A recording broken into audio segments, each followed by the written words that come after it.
Hello, friends and beautiful people. I wanted to talk a little bit about the storm that came through. Um, there were a lot of counties around us that were at level 3. There were a lot of people who were iced in and snowed in.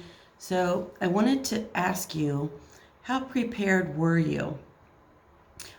If you didn't lose power and you were okay and you were able to go places, maybe it's a drill you should try for yourself just to see if you're ready and how ready you are.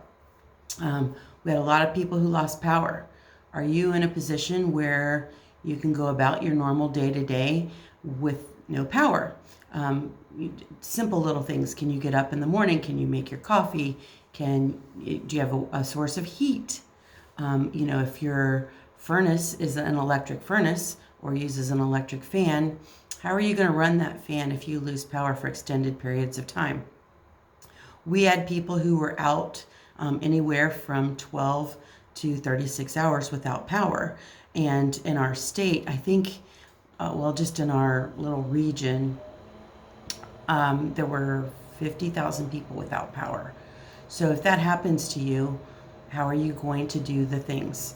We are on a well.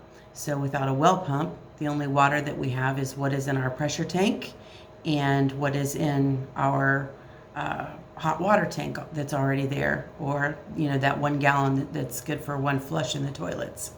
So that was a big thing that it came up in a group I'm in. And everyone said, I'm ready, bring the storm, bring the storm.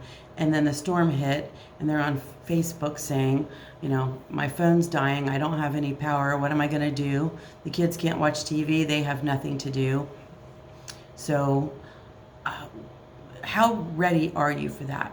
In our particular circumstance, we have a generator. So if we had lost power, we were able to still run the fan on the wood burner, and we've got a gas stove, so we were able to make coffee, cook dinner. But do you have meals that are put together that you can make if the power goes out? Do you have ways of cooking? Do you have light? I've talked on here very extensively about our lighting. Do you have lamps or do you have candles? Candles aren't going to give you the lumens that you need, and we prefer to use oil lamps, and ours have mantles because you get as many lumens out of a lantern with the mantle in it than you do with the oil. Sorry, I was having a brain freeze. Water, food. We have a Berkey to purify water, but we do have reverse osmosis under the sink. Well, the reverse osmosis under the sink won't work without electric.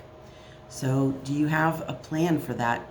If it's iced up and you get hurt or you need some kind of medication, do you have those first aid supplies that you need? So it's definitely an exercise. It was a great exercise for those who did lose power because it wasn't for a huge amount of time. But if you didn't lose power, I suggest taking a Saturday and trying to see how you would go about your day without power. How you would cook, how you would do laundry. What are you going to do if you can't do laundry? How you would heat. You got to keep your pipes from freezing. Are you going to close off rooms? What are you going to do? Definitely something you need to think about and have a plan. And I just thought I would do a little reminder about it after this last storm that we had, because I believe we're expecting another. So if you have any questions, comment in the box below and I'll get back with you. But other than that, be blessed and be a blessing.